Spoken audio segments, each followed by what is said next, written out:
पूरी तरह से दुरुस्त आया हूं और जिस गर्मजोशी के साथ आप लोगों ने स्वागत किया है उसके लिए मैं आभार व्यक्त करना चाहता हूं। और जानते हैं भारत की परंपरा है और शिष्टाचार का तकाजा भी है। स्वागत, अभिनंदन और सलाम दुआ कभी एक तरफा नहीं होना चाहिए। इसलिए मैं भी अपनी तरफ से शीश झुकाकर आप सभी बहनों भाइयों का हार्दिक अभिनंदन करता हूं, आप सभी का स्वागत करता हूं। बहनों भाइयों, यदि मैं आपके बीच आया हूं तो संजीव खन्ना के लिए, जो हमारे भारतीय जनता पार्टी के प्रत्याशी हैं, यहां पर आया हूं।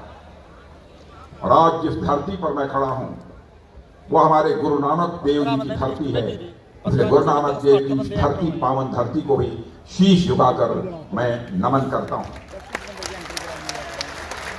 जहां तक गुरु नानक देव जी का प्रश्न है, आप सभी जानते हैं, सत्य, संतोष, दया, विनम्रता और प्यार को आधार बनाकर ऐसे समाज की कल्पना उन्होंने की थी जो जात, पात, ऊंच नीच से ऊपर उठकर एकजुट हो और सबसे बनाई और सबसे भलाई में विश्वास करने वाला समाज हो।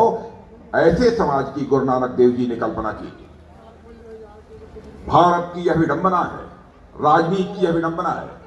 बहुत सारी राजनीतिक पार्टियां पंथ और मजहब के आधार पर समाज को बांटकर वो सरकार बनाने की कोशिश करती है। भारतीय जनता पार्टी का मानना है राजनीति केवल सरकार बनाने के लिए नहीं की जानी चाहिए। राजनीति यदि की जानी चाहिए तो समाज बनाने के लिए राजनीति की जानी चाहिए, देश बनाने के लिए राजनीति की जानी चाहिए।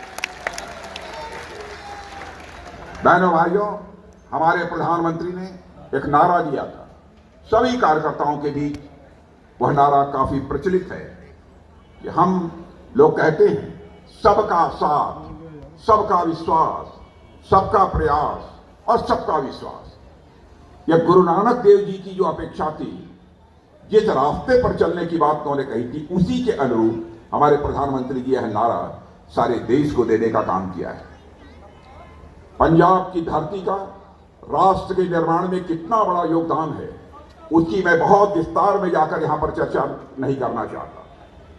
और वहां विशेष रूप से यहां के सिख नौजवानों के बारे में मैं कहना चाहता हूं। बहनों भाइयों, गुरुओं ने जिस प्रकार से आजादी की लड़ाई में भी बलिदान दिया है, भारत माता का मस्तक ऊंचा रखने में जिस प्रकार का बलिदान दिया है, भारत इसे किसी भी सूरत में भूल नहीं सकता है। सदैव भारत इसका ऋणी रहे। मेरे बहनों भाइयों, इसे हमें किसी भी सूरत में भूलना नहीं चाहिए। पंजाब के प्रति हमारे प्रधानमंत्री के दिल में बराबर यह ख्वाहिश रहती है। पंजाब राज्य के लोग जितने परिश्रमी हैं, पंजाब की धरती जितनी उपजाऊ है, उस रेशियो में देखा जाए तो इसका विकास जितनी तेजी के साथ होना चाहिए वो नहीं हो पा रहा है। क्यों नहीं विकास हो पा रहा? हिंदुस्तान में जहां जहां पर भारतीय जनता पार्टी की सरकारें, सारे सरकारों को आप देख सकते हैं।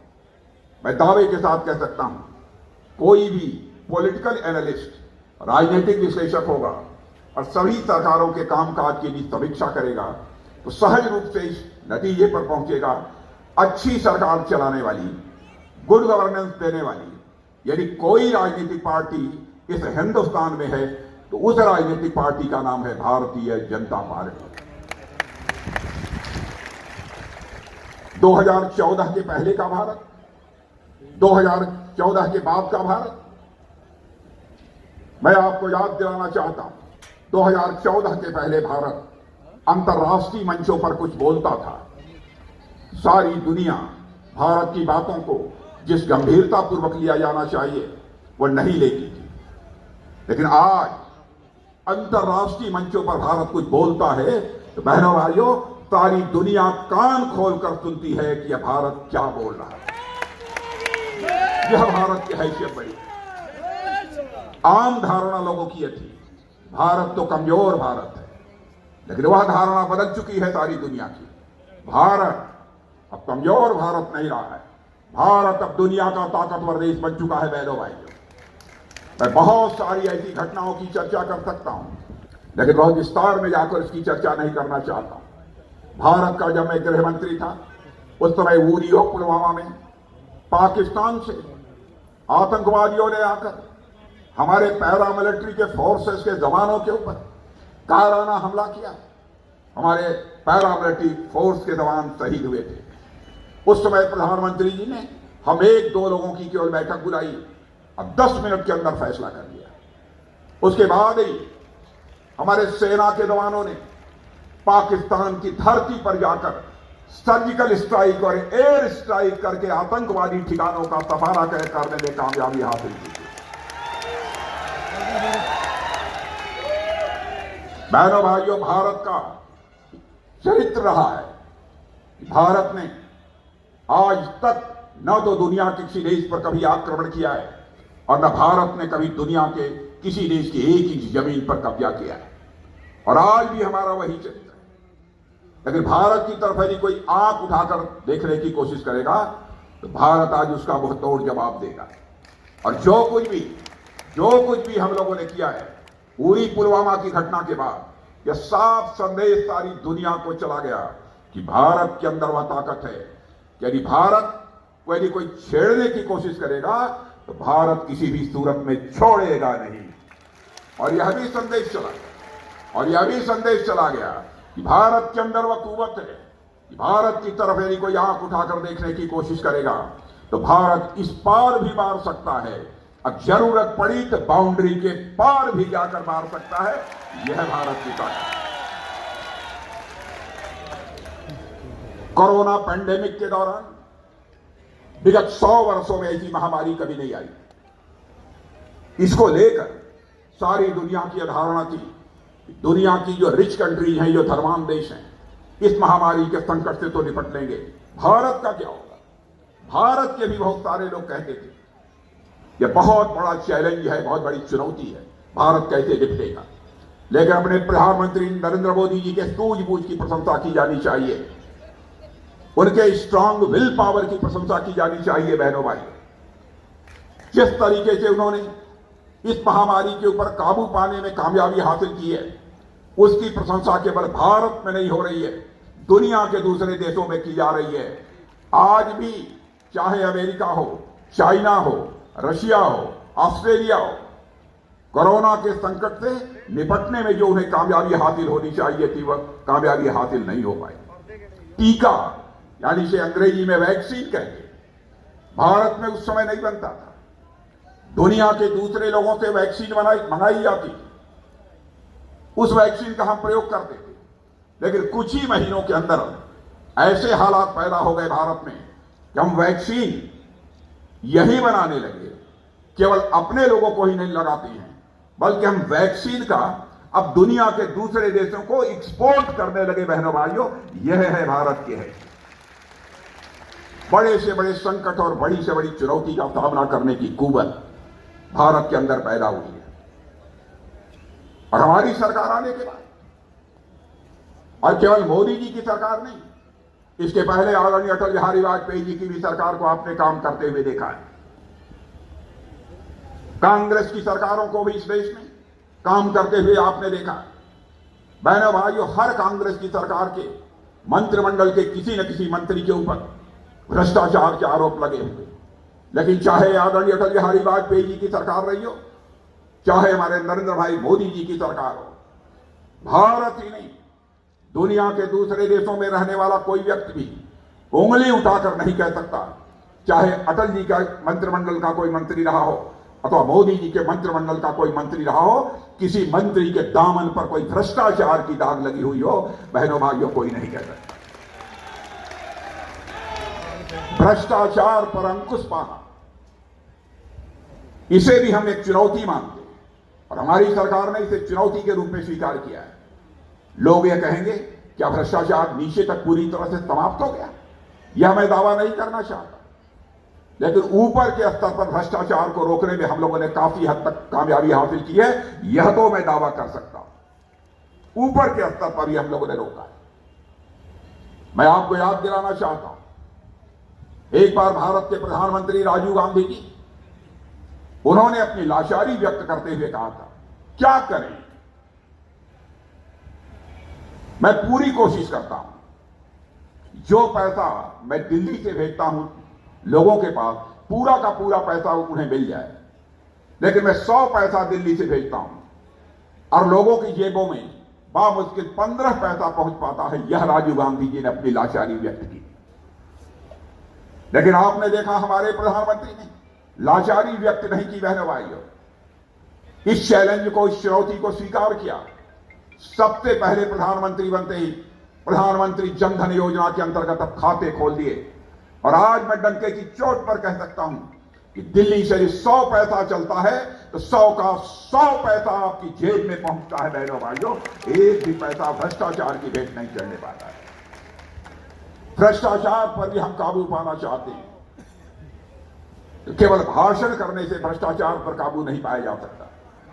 सिस्टम में बदलाव लाना पड़ेगा, व्यवस्था में बदलाव लाना पड़ेगा और वह सिस्टम में और व्यवस्था में बदलाव लाने का काम यहां हमारी सरकार कर रही है।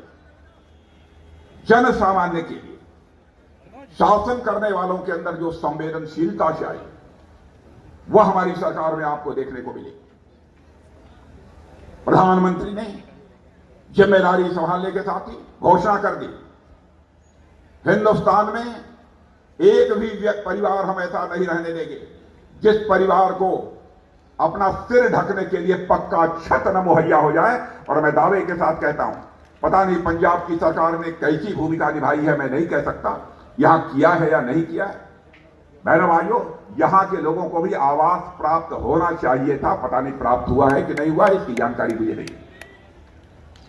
कांग्रेस की सरकार हमारी केंद्रीय नीतियों को भी लागू नहीं करती है। हमारी जो सेंट्रल गवर्नमेंट की स्कीम्स है, जनता के हित वाली जो स्कीम्स है, उसको लागू करने में इस सरकार को क्यों आपत्ति होती है, यह बात हमारी समझ के परे है।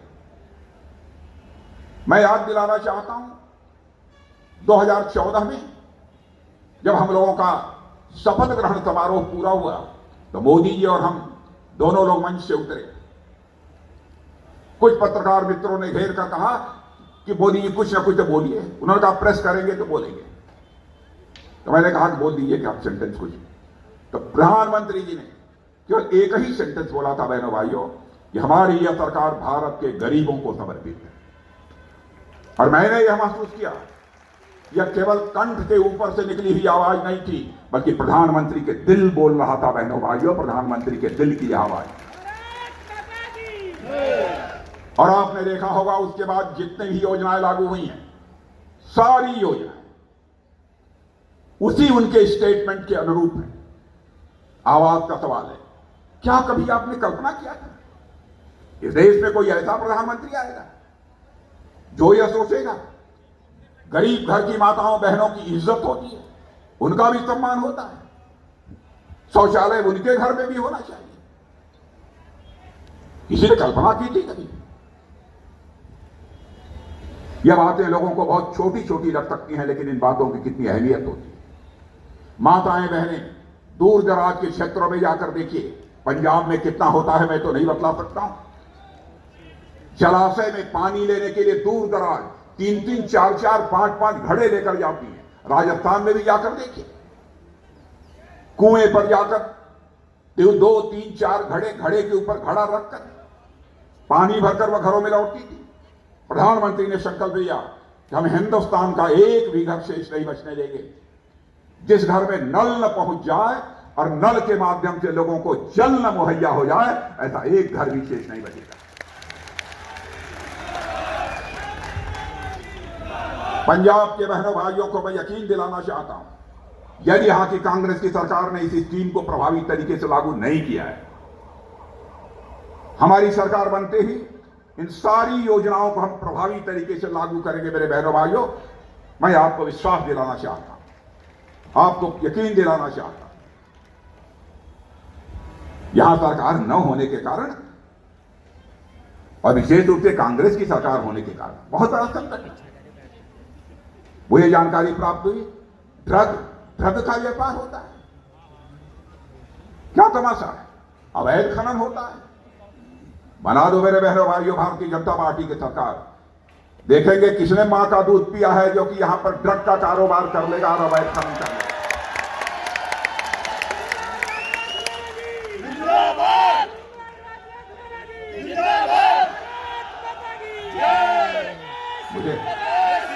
आश्चर्य होता है हमारे पंजाब के बहादुर जवानों को। ये नशेबाज बनाना चाहते हैं लोग। इससे बड़ा क्राइम क्या हो सकता है? ऐसे लोगों को माफ नहीं किया जाना चाहिए। और एक दिल्ली के नेता है आम आदमी पार्टी, वो भी चले आए। वह कह रहे मैं आऊंगा, नशाबंदी मैं समाप्त कर दूंगा। अरे दिल्ली के दरवाजे दरवाजे तक शराब पहुंचाने की उन्होंने व्यवस्था कर दी, क्या नाम नशाबंदी से बात करें?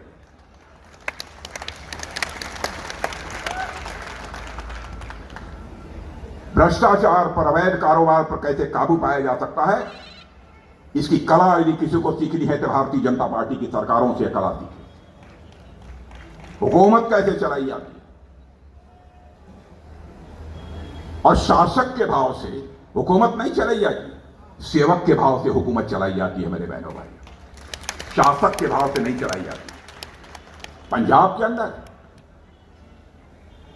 लोग हमारे किसान भाइयों को गुमराह करने की कोशिश करते हैं। मैं हमारे पास रिकॉर्ड में देना चाहता हूं, 5 सालों में हम लोगों ने रिकॉर्ड गेहूं की खरीद की है।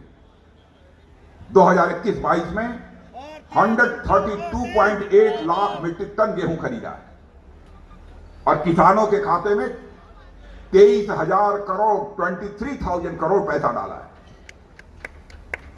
पंजाब सरकार चाहती थी कि आज किसानों के अकाउंट में जो सीधे पैसा पहुंच रहा है वह न पहुंचे, लेकिन बहनों भाइयों हम लोगों ने बात नहीं मानी और अब किसानों के अकाउंट में सीधे पैसा जो गेहूं बेचते हैं, धान बेचते हैं, वह पहुंचने लगा है। सारा का सारा पैसा जो किसानों को मिलना चाहिए वो मिल रहा है। प्रधानमंत्री किसान सम्मान निधि के अंतर्गत 6,000 रुपया चलता है, 2-2 हजार करके 3 किस्तों में आपकी जेब में पहुंचता है। किसान भाइयों ने भी कभी कल्पना नहीं की होगी कि ऐसा यहां पर होगा। कई ऐसे प्रभावी कदम पंजाब में भले ही कांग्रेस की सरकार रही हो, हम लोगों ने इस बात की चिंता नहीं की कहां किस पार्टी की सरकार है, क्योंकि हम पॉलिटिक्स देश बनाने के लिए करते हैं। कि भले यहां पर भी हाईवे बनाने का सवाल हुआ, मोर देन 1000 किलोमीटर ये हाईवे बनवाने का काम हम लोगों ने किया है इस पंजाब के अंदर। बहनों भाई, 18 सड़क परियोजनाएं और सुरक्षित हैं। मनरेगा की दृष्टि से अन्य बहुत योजनाएं हैं। एक योजना हमारी आयुष्मान भारत की है। मुझे बताया गया है कि पंजाब में यह योजना जिस तरीके से लागू की जानी चाहिए, यहां की कांग्रेस की सरकार ने उसे नहीं किया है। यकीन दिलाना चाहता हूं, भाजपा की सरकार बनाओ, विद इन 3 मंथ 3 महीने के अंदर हम आयुष्मान भारत योजना लागू करेंगे। 3 महीने के जो भी हमारा मुख्यमंत्री बनेगा, मैं स्वयं टेलीफोन करके कहूंगा कि मैंने कमिट किया है पंजाब की जनता से, इसे तुरंत लागू किया जाए। लोगों को कल्पना नहीं है कि आयुष्मान भारत योजना कैसी योजना है, कल्पना नहीं। बहनों भाइयों, 5 लाख रुपए तक का मुफ्त इलाज होगा इस आयुष्मान भारत योजना के अंदर।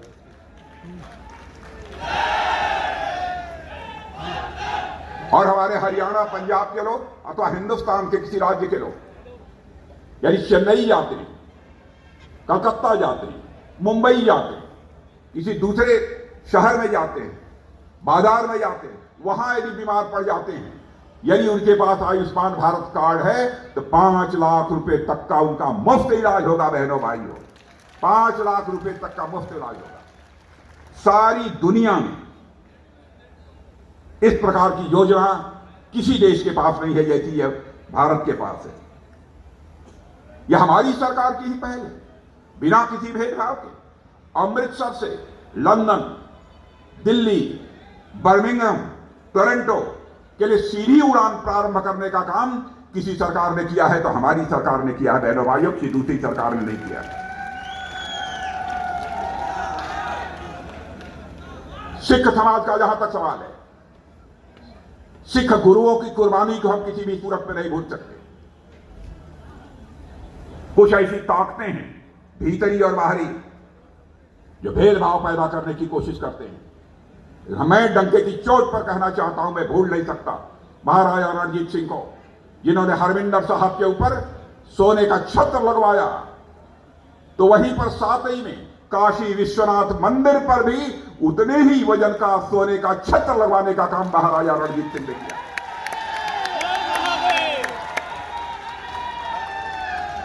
जब कभी मैं हरविंदर साहब के ऊपर के उस स्वर्ण छत्र को मैं देखता हूं बहनों भाइयों, तो मुझे भारतीय संस्कृति की, इंडियन कल्चर की उसमें चमक दिखाई देती है मेरे बहनों भाइयों। हमारे जो गुरु रहे हैं, उन गुरुओं की क्या मनसा रही है, क्या भावना रही है, हर व्यक्ति को, चाहे वह हिंदू हो, मुसलमान हो, ईसाई हो, सबको समझना चाहिए। गुरु नानक देव ने जात पात पंथ मजहब की राजनीति करने के लिए कभी किसी को नहीं कहा, और हम लोगों ने भी उन्हीं के बताए मार्ग पर चलते हुए कहा, justice to all, appeasement of none. न्याय सभी के साथ होना चाहिए, लेकिन तुष्टीकरण किसी के साथ नहीं होना चाहिए। कांग्रेस पार्टी, आम आदमी पार्टी जाति पंथ और मजहब के आधार पर लोगों को भड़काने की कोशिश करते हैं। कहते हैं कि भारतीय जनता पार्टी कम्युनल है। मैं पूछना चाहता हूं कांग्रेस के दोस्तों से, आम आदमी पार्टी के लोगों से, कि हम मुफ्त राशन लोगों को मुहैया कराते हैं, तो क्या हम ये देखते हैं कि हिंदू है कि मुसलमान है कि ईसाई है कि यहूदी है कि पारसी है? देखा है? सांप्रदायिक राजनीति ये लोग करते हैं। बहनों भाइयों, हम समाज को बांटकर भारतीय जनता पार्टी राजनीति नहीं करेगी, भले ही भारतीय जनता पार्टी को उसका खामियाजा क्यों न भुगतना पड़े। जैसा मैंने कहा, हम केवल सरकार बनाने की राजनीति नहीं करते, यह हमारा चरित्र है। पंजाब की जो हालत इस समय की है, मुझे आश्चर्य होता है। मैं भी उत्तर प्रदेश का मुख्यमंत्री रह चुका हूं, जानता हूं कैसे सरकार चलाई जाती है, लेकिन यहां की सरकार, यहां की कांग्रेस पार्टी में अनुशासन है ही नहीं, डिसिप्लिन है ही नहीं। मुझे यहां का मुख्यमंत्री जो दिखाई देते हैं, चन्नी साहब, मुझे लगता है कि बिना सैनिक के और सेनापति बने हुए।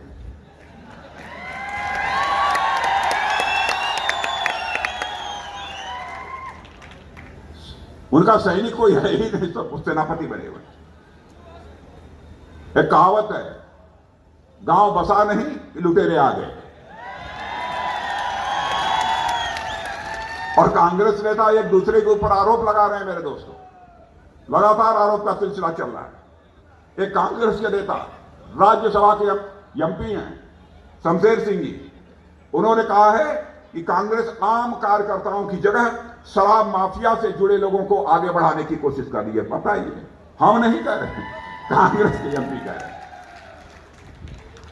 और मैं कांग्रेस के लोगों को चुनौती देना चाहता हूं, यदि जनता के सामने वोट मांगने जा रहे हो, हम जिन राज्यों में हमारी सरकार 2017 में रही है, हम अपना रिपोर्ट कार्ड लेकर जाते हैं कि हमने क्या कहा था और क्या किया।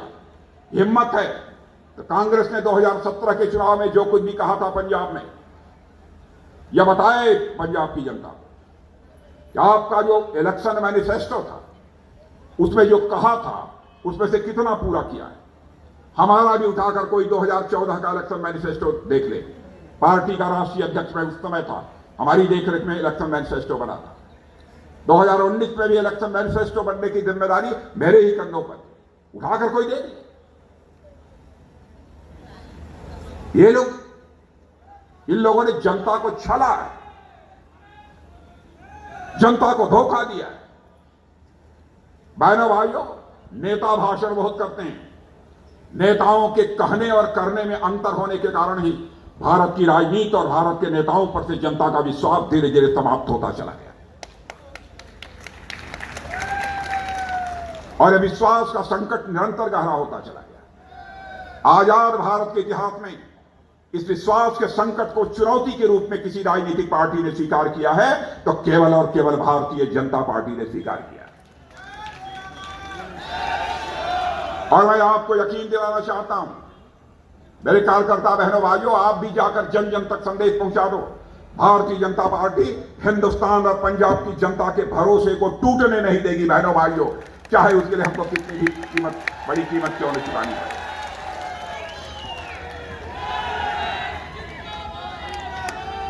हमने कहा था ना, 1951 में जनसंघ के रूप में यह हम काम कर रहे थे। उस समय हमारे नेता डॉक्टर श्यामा प्रसाद मुखर्जी ने 1951 पहले इलेक्शन में आजाद भारत के इलेक्शन मैनिफेस्टो तैयार हुआ था। उसमें कहा था जिस दिन हमारी सरकार बनेगी जम्मू कश्मीर को धारा 370 के तहत जो स्पेशल स्टेटस प्राप्त है उसको हम चुटकी बजाकर समाप्त करेंगे। संसद में बहुमत मिल गया और मेरे बहन भाइयों, आपने देखा क्षण भर के अंदर ही धारा 370 को हमने समाप्त कर दिया और आज जम्मू कश्मीर का वही दर्जा है जो हिंदुस्तान के अन्य राज्यों का दर्जा है।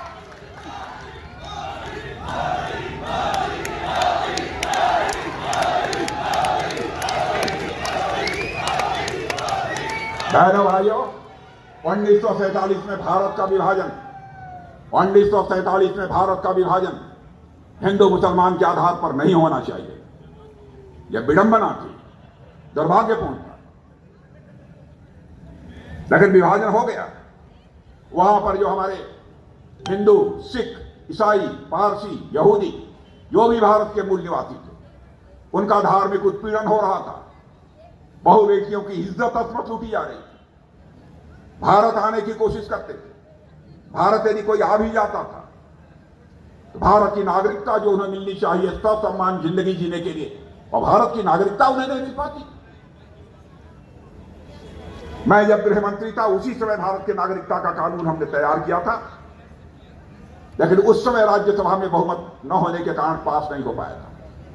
फिर हमारे सक्सेसर और आज के गृह मंत्री श्री अमित शाह जी ने उसको लोकसभा राज्यसभा में पेश करके उसे पास कराया। बहनों भाई, अब यदि पाकिस्तान, अफगानिस्तान, बांग्लादेश से कोई भी हिंदू, सिख, ईसाई, पारसी, यहूदी जो भी भारत का मूल निवासी रहा है, धार्मिक उत्पीड़न के लिए यदि भारत आएगा तो बहनों भाइयों ससम्मान उसे हम भारत की नागरिकता मुहैया कराएंगे और अपनी तरह से जिंदगी जीने का पूरा अधिकार देंगे।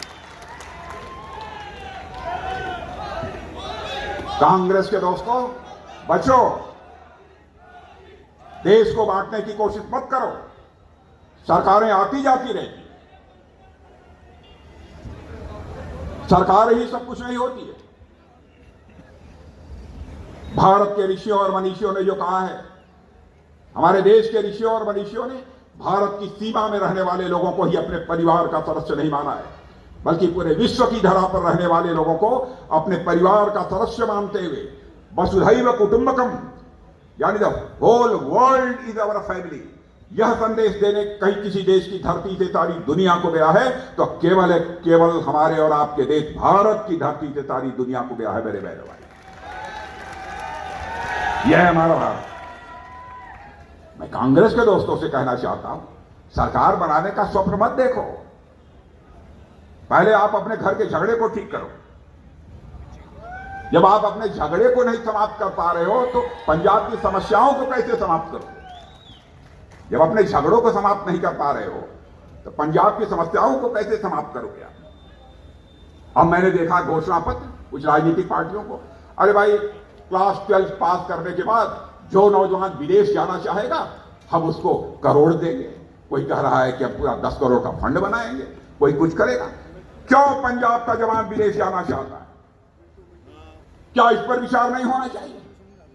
एजुकेशन सिस्टम यहां ठीक नहीं, जो जॉब अपॉर्चुनिटी, रोजगार के अवसर मिलने चाहिए वो रोजगार के अवसर उपलब्ध नहीं। यही मुहैया कराओ उस नौजवान को, वो अपनी भारत धरती की सेवा करना चाहता है, भारतवासियों की सेवा करना चाहता है। आप उसे विदेशी क्यों बना रहे? यहां पर उसको अवसर मिलना चाहिए।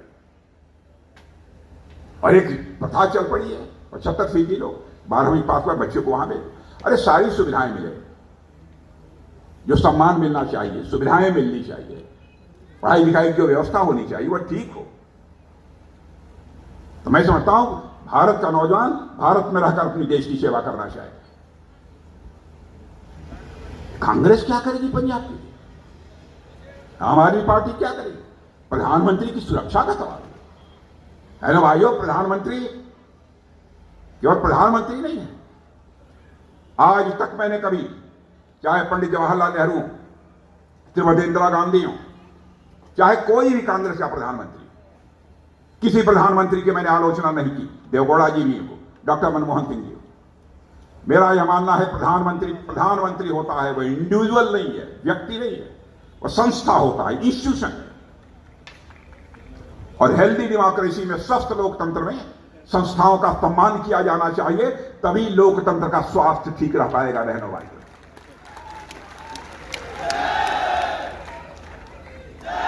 और ये मुझे आश्चर्य हुआ, यहां के मुख्यमंत्री ने हमारे प्रधानमंत्री को सुरक्षा नहीं मुहैया करी।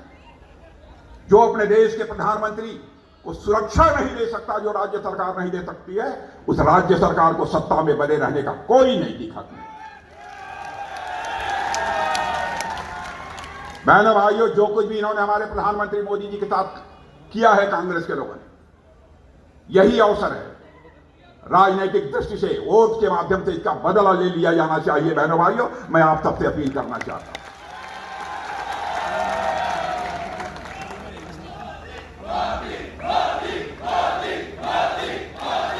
और मैं यह भी कहना चाहता हूं,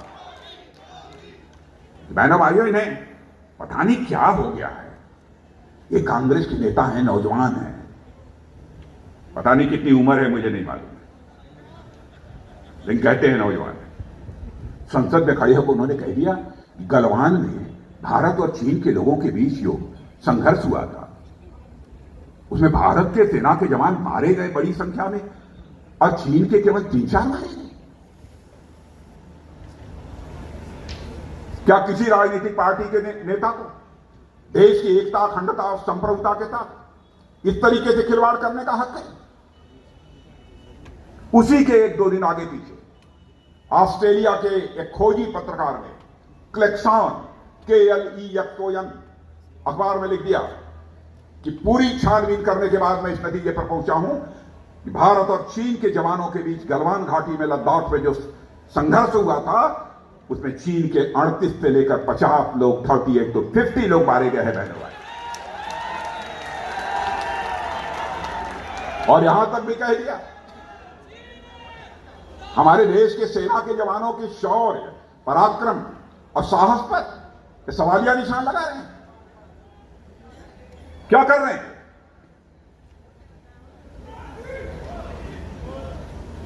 और यहां तक कह दिया, इस सरकार के आने के बाद मोदी जी के रहते हुए चीन और पाकिस्तान की दोस्ती हो गई।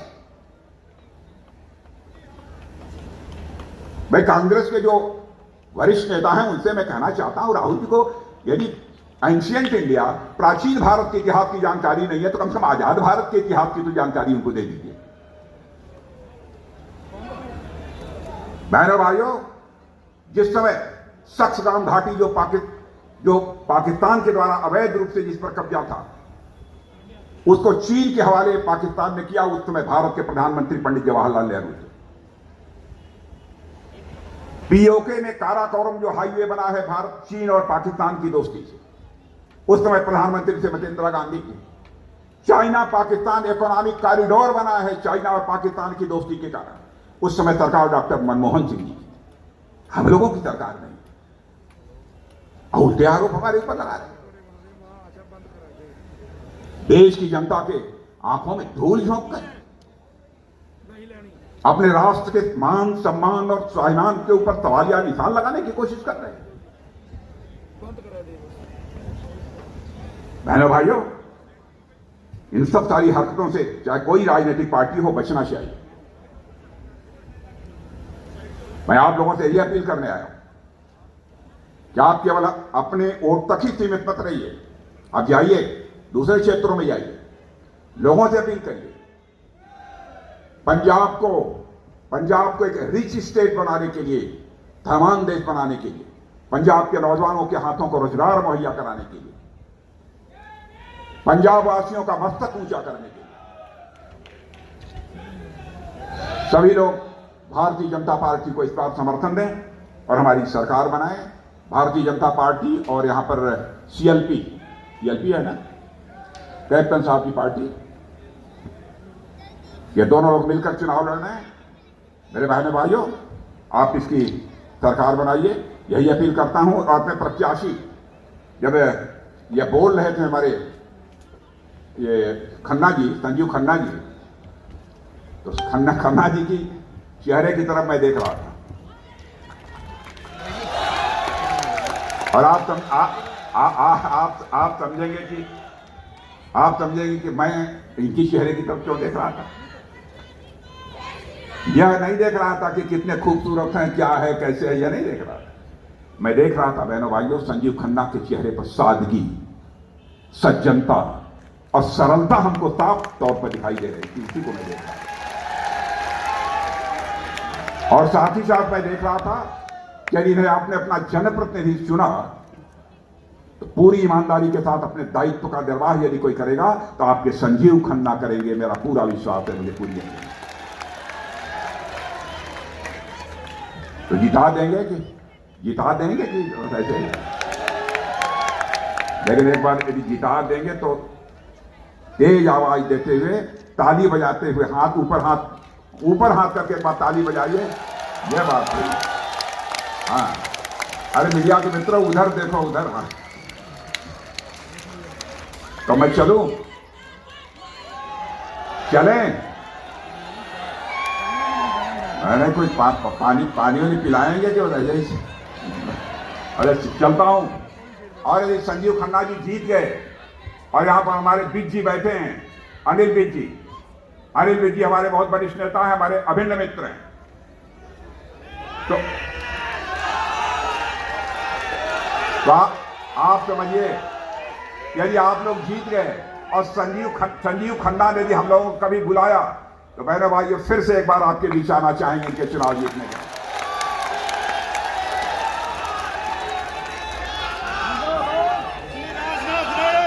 और यदि हम दोबारा आना चाहेंगे तो फूलों की हार पहनकर हम लोग अपना स्वागत कराने के लिए नहीं आना चाहेंगे, बल्कि शीश झुकाकर आप सभी लोगों के प्रति आभार व्यक्त करने के लिए यहां पर आना चाहेंगे। आप सबको बहुत बहुत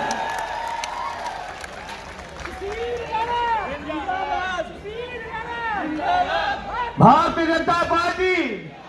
मैं निवेदन करूंगा, धन्यवाद प्रस्ताव के लिए डॉक्टर अरविंद शर्मा जी, जो कि हमारे